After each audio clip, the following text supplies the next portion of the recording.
नमस्कार मंडळी, welcome back to my channel. मी डॉक्टर स्मिता. आजच्या व्हिडिओमध्ये आपण व्यायामाबद्दल खूप साऱ्या महत्त्वाच्या गोष्टी समजून घेणार आहोत.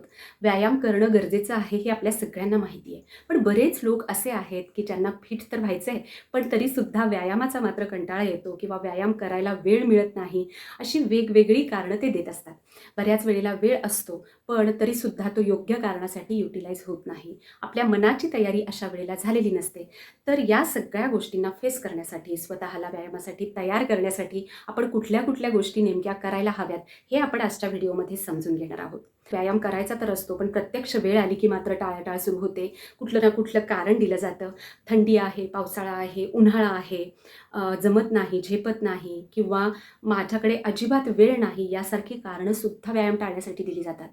तुम्हीसुद्धा जर यापैकी एक असाल तर आजचा व्हिडिओ तुमच्यासाठी खूप हेल्पफुल आणि खूप इन्फॉर्मेटिव्ह असा होणार आहे. कारण आजच्या व्हिडिओमध्ये आपण 7 सायकोलॉजिकल ट्रिक्स पाहणार आहोत की ज्या आपल्याला व्यायाम करण्यासाठी प्रवृत्त करणाऱ्या आहेत. कारण या सगळ्यामध्ये आपल्या मनाचा रोल खूप महत्त्वाचा आहे. आपल्या मनात नसताना आपण व्यायाम सुरू तर करू शकतो, पण त्यामध्ये सातत्य राखणं आपल्याला अवघड होतं. या प्रोसेसमध्ये इंटरनल मोटिवेशन असणं खूप गरजेचं आहे आणि म्हणूनच आपण आजच्या व्हिडिओमध्ये 7 सायकोलॉजिकल ट्रिक्स समजून घेणार आहोत, ज्या जर तुम्ही व्यवस्थित फॉलो केल्या, व्यवस्थित अगदी करेक्टली फॉलो केल्या, तर एकही दिवस तुम्ही तुमचा व्यायाम चुकवणार नाही. नेहमीप्रमाणे या सगळ्या गोष्टी आपण सायंटिफिक वेमध्ये समजून घेणार आहोत, त्यामुळे नक्की हा व्हिडिओ शेवटपर्यंत पाहत राहा. चला तर मग सुरुवात करूयात आपण आजच्या व्हिडिओला. नंबर 1, पहिली महत्त्वाची गोष्ट म्हणजे तुमचा का शोधा. तुम्हाला का व्यायाम करायचा आहे, यामागचं तुमचं कारण तुम्ही शोधायला हवं. प्रत्येकाचं हे कारण वेगवेगळं असू शकतं. एकापेक्षा जास्त कारणंसुद्धा तुमची असू शकतात. काही लोकांना ब्लड प्रेशरचा त्रास असतो, कोलेस्टेरॉल वाढलेलं असतं, डायबिटीज असतो किंवा वाढलेलं वजन कमी करायचं असतं, हार्ट डिसीजेस असतात, बऱ्याच लोकांना आपलं मसल मास बिल्ड करायचं असतं.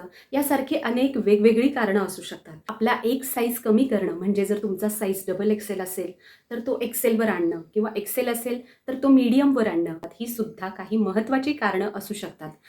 म्हणूनच तुमचं ते कारण नेमकं कुठलं आहे हे अगदी स्पष्टपणे तुम्हाला माहिती असायला हवं आणि तुम्ही ते नोट करून ठेवायला हवं. कारण कुठलीही गोष्ट करण्यामागचा कार्यकारणभाव, त्यामागचा हेतू आपल्याला जर स्पष्टपणे माहिती असला तर ती गोष्ट पूर्ण करणं आपल्याला सोपं जातं. नंबर 2, दुसरी महत्त्वाची गोष्ट म्हणजे स्वतःला काही ना काही गिफ्ट द्या. जर तुम्ही तुमचं व्यायामाचं टार्गेट पूर्ण करत असाल तर अशा वेळेला स्वतःसाठी काहीतरी अवॉर्ड निश्चित करा. Reward is a powerful thing. आपल्याला ती हवीहवीशी वाटते. काहीतरी, कुठली तरी गोष्ट पूर्ण केल्यानंतर आपल्याला काहीतरी मिळणार आहे, ही कल्पनाच आपल्या ब्रेनला खूप एक्साइटिंग वाटत असते. एखादी गोष्ट जर आपण व्यवस्थित प्रकारे पूर्ण केली तर आपल्याला रिवॉर्ड मिळणार, मग ते बिहेवियर वर्थवाईल आहे असं आपल्या ब्रेनला वाटतं. चार्ल्स डुविग यांच्या पॉवर ऑफ हॅबिट्स या बुकमध्ये ही संकल्पना खूप डिटेलमध्ये स्पष्ट केलेली आहे. म्हणजे नेमकं काय करायचं, तर आपण स्वतःला देण्यासाठी काही बक्षीस, काही रिवॉर्ड्स नक्की करायचे. मी दररोज 1 तास ब्रिस्क वॉक घेईन आणि महिन्याच्या शेवटी मग मी स्वतःला हे गिफ्ट देईन. मग ते एखादं शूज असेल, एखादा ड्रेस असेल किंवा एखादी मूव्ही असेल किंवा तुम्हाला जी आवडणारी गोष्ट आहे, अशी कुठलीही गोष्ट तुम्ही इथे निवडू शकता. तुमच्या मनामध्ये असा प्रश्न आला असेल की ही गोष्ट मग आपण नेहमी करत राहायची आहे का? तर नाही, लाईफ लाँग ही गोष्ट करत राहण्याची आपल्याला अजिबात गरज नाही. याचं कारण मी तुम्हाला सांगते. आता पहा, एखादं व्हेइकल तुम्ही चालवायला शिकत आहात, गाडी तुम्ही चालवायला शिकत आहात असं समजा. ती वेळ आठवा आणि त्यावेळेला प्रत्येक गोष्ट आपण लक्षात ठेवून करत असतो. आता आधी क्लच दाबायचा आहे, मग ब्रेक दाबायचा आहे, मग एक्सलेटर द्यायचा आहे. अशा प्रकारच्या ज्या गोष्टी आहेत त्या आपण लक्षात ठेवून मग करत असतो. आणि हळूहळू जसजसं सरावाने आपण त्यामध्ये परफेक्ट होत जातो, त्यावेळेला आपोआपच त्यामध्ये ऑटोमेशन येत असतं. आपल्याही नकळत या गोष्टी आपल्या हातून होत असतात.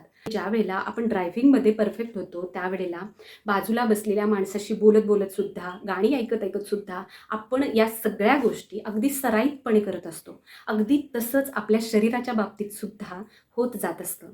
व्यायामाची आपल्या शरीराला हळूहळू सवय लागत जात असते. आता तुमच्या लक्षात आलं असेल की स्वतःला बक्षीस देणं ही गोष्ट आपल्याला फार काळ करत राहावी लागणार नाही आहे.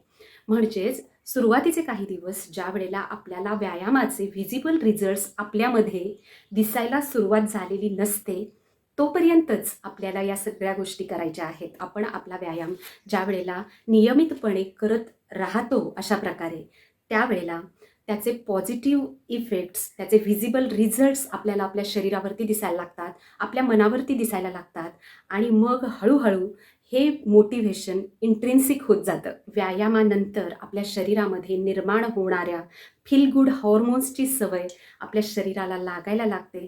त्यातला आनंद कळायला लागतो and you get habitual to that pain, sweat and feel good chemical rush after a good workout session. आणि मग अशा वेळेला आपला ब्रेन हे रिअलाईज करतो की workout itself is a reward आणि मग त्यावेळेला कुठल्याही बक्षिसाची आपल्याला गरज उरत नाही. अजून एक उदाहरण मी तुम्हाला सांगते.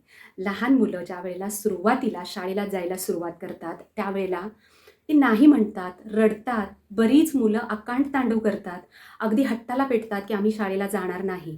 पण मग अशा वेळेला त्यांचे आईवडील, त्यांचे पालक त्यांना खाऊ देतात, चॉकलेट देतात, त्यांना आवडणाऱ्या गोष्टींचं आमिष दिलं जातं. ते आमिष पूर्ण केलं जातं आणि मग अशा प्रकारे हळूहळू ते मूल शाळेमध्ये जायला लागतं, त्याचं मन तिथे रुळायला लागतं. नवनवीन मित्र तयार होतात, तिथल्या वातावरणाची त्याला सवय होते आणि मग काही दिवसानंतर आपोआप मुलं स्वतः शाळेला जायला लागतात. हे सुद्धा अगदी तसंच आहे. आता पाहूयात नंबर 3, तिसरी महत्त्वाची गोष्ट. ती म्हणजे व्यायामासाठी दिवसातला काही वेळ हा आपण राखून ठेवायला हवा. Make a time table. म्हणजे तुम्हाला जी वेळ कन्व्हिनियंट आहे, ती दिवसाची वेळ तुम्ही फक्त व्यायामासाठी राखून ठेवायला हवी. हा वेळ जो आपला आहे, तो फक्त व्यायामासाठीचा आहे. त्या वेळामध्ये दुसरं कुठलंही काम आपण करायचं नाही. त्या वेळामध्ये फक्त व्यायामच झाला पाहिजे. अगदी 11th आवरला, ऐन वेळेला व्यायामासाठी वेळ आता कसा बाजूला काढायचा याची धांदल उडता कामा नये. नंबर 4, चौथी महत्त्वाची गोष्ट म्हणजे सेट अ स्मॉलर गोल. ज्यावेळेला आपण एखाद्या नवीन गोष्टीची सुरुवात करत असतो, त्यावेळेला आपण स्वतःकडून लगेचच फार अपेक्षा करणं खूप चुकीचं आहे. सेट अ अल्ट्रा स्मॉलर गोल. म्हणजे अगदी 10 दिवसांमध्ये मला 1 किलो वजन कमी करायचं आहे किंवा महिन्यामध्ये मला 2 ते 3 किलो वजन कमी करायचं आहे. यासारखे टार्गेट्स जे इझिली अचिवेबल आहेत, असे स्वतःला द्यायला हवेत. कारण one step at a time असं आपल्याला पुढं जायचं आहे आणि छोटे गोल जर आपण सुरुवातीला ठेवले तर ते इझिली अचीव होतात आणि मग आपण हळूहळू पुढं सरकायला लागतो. आपल्याला मोटिवेशन आपोआप मिळायला लागतं. नंबर 5, पाचवी महत्त्वाची गोष्ट म्हणजे तुम्हाला आवडणारे व्यायाम तुम्ही स्वतःसाठी निवडायला हवेत. बऱ्याच लोकांना वॉकिंग आवडत नाही, बऱ्याच लोकांना जिमिंग आवडत नाही, काही लोक योगा करणं एन्जॉय करतात किंवा काही लोकांना सायकलिंगमध्ये मजा येते. तर प्रत्येकाची आवड वेगवेगळी असू शकते. तुम्हाला कुठली गोष्ट करायला जास्त सोपं पडतं, जास्त आवडतं, ती गोष्ट तुम्ही स्वतःसाठी निवडलीत तर ती कंटिन्यू करणं आपल्याला सोपं जातं. उत्तम मार्ग म्हणजे वेगवेगळे व्यायाम प्रकार हे तुम्ही आलटून पालटून सुद्धा करू शकता. त्यामुळं तुमच्या वर्कआउट्समध्ये वेगवेगळे व्हेरिएशन्स येतील आणि तुमची व्यायामातली गोडी टिकून राहील. नंबर 6, सहावी महत्त्वाची गोष्ट म्हणजे जे लोक फिटनेस कॉन्शियस नाहीत, ज्यांचा आहार आणि व्यायामाच्या सवयी योग्य नाहीत, अशा लोकांपासून काही दिवस थोडे लांब राहा. जे लोक तुम्हाला तुमच्या गोल्सपासून डिस्ट्रॅक्ट करतात, त्यांच्यापासून लांब राहा. कारण बऱ्याच वेळेला असं होतं की आपण कुठली तरी एक गोष्ट करण्याचं निश्चित करतो, ती करण्याचा संपूर्णपणे प्रयत्न करत असतो आणि अशा वेळेला आपल्या आजूबाजूचे लोक आपल्याला म्हणतात की एकदा खाल्लं म्हणून काय होतं आहे, 1-2 दिवस व्यायाम नाही केला म्हणून काय होतं आहे, असं काही होत नसतं, असं काही नसतं. आणि अशा वेळेला आपण इझिली त्या गोष्टीवर विश्वास ठेवत असतो. अशा वेळेला आपण आपल्या फिटनेस जर्नीमध्ये अर्ध्या रस्त्यावरती आलेलो असतानासुद्धा आपण गिव्हअप करतो. त्यामुळं फिटनेस कॉन्शियस असणारे लोक जे आहेत त्यांच्याशी मैत्री वाढवा. ते कशाप्रकारे आपला आहार-विहार योग्य ठेवतात, आपला फिटनेस मेंटेन करण्यासाठी काय काय प्रयत्न करतात ते समजून घ्या. त्यांच्याप्रमाणे गोष्टी करण्याचा प्रयत्न करा. आणि नंबर 7, सातवी महत्त्वाची गोष्ट म्हणजे व्हिज्युअलाइज द बेनिफिट्स.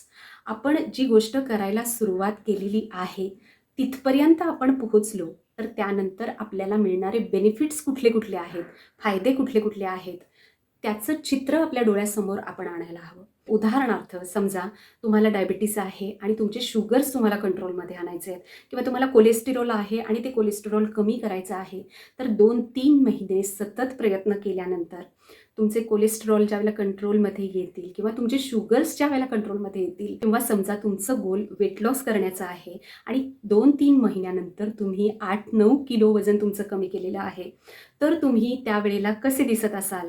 2-3 महिन्यानंतरचं तुमचं जे चित्र असणार आहे ते आता व्हिज्युअलाइज करा. स्वतःला त्या फेजमध्ये नेऊन आपल्या ब्रेनमध्ये आपलं ते पिक्चर आपण पाहायला हवं. ज्या वेळेला वेळ मिळेल त्यावेळेला फक्त 1 मिनिटासाठी आपण हा विचार करायचा आहे. स्वतःला स्वतःच इमॅजिन करायचं आहे. दिवसातला अगदी फक्त 2 मिनिटाचा वेळसुद्धा यासाठी पुरेसा आहे.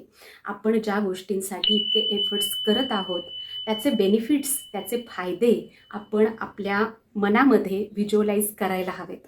सो नक्की या सगळ्या गोष्टी करून पहा. खूप छान याचे रिझल्ट्स मिळतात. तुम्ही या सगळ्या गोष्टी जर व्यवस्थित फॉलो केल्या तर अगदी ठरवूनही तुमचा व्यायाम एकही दिवस चुकणार नाही. So that's all for today. I hope हा व्हिडिओ तुम्हाला हेल्पफुल ठरला असेल. यासारखेच वेगवेगळ्या विषयांवरचे व्हिडिओज घेऊन मी दर आठवड्याला येत असते. ही सगळी माहिती सायंटिफिक वेमध्ये मी तुमच्यासमोर ठेवत असते. त्यामुळे जर तुम्हाला अशा वेगवेगळ्या विषयांमध्ये इंटरेस्ट असेल तर नक्की चॅनलला सबस्क्राईब करा. चॅनल सबस्क्राईब केलं असेल तर खाली दिलेल्या बेल आयकॉनला प्रेस करा, जेणेकरून मी व्हिडिओ अपलोड केल्यानंतर तुम्हाला त्याचं नोटिफिकेशन मिळेल आणि तुमचा कुठलाही व्हिडिओ मिस होणार नाही. व्हिडिओ आवडला असेल तर नक्की लाईक करा, शेअर करा आणि चॅनलला सबस्क्राईब करा. So thank you very much. पुन्हा भेटूया पुढच्या व्हिडिओमध्ये.